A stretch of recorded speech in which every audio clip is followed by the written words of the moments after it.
ওই যে সকালবেলা এখানে আসছিলাম। ভালো আছেন? ঈদের আগে আসছিলাম, হ্যাঁ ভোটের সময় আসছিলাম। হ্যাঁ এই যে আপনাদের বাড়িতে সকালে আসলাম না।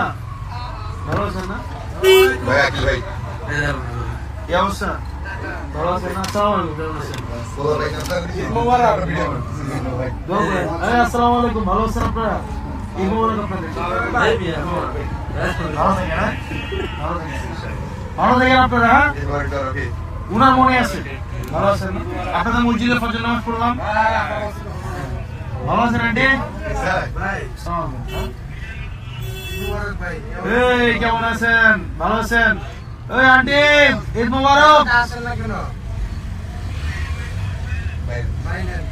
ভাই আকিল ভাই এই আগে কি অবস্থা?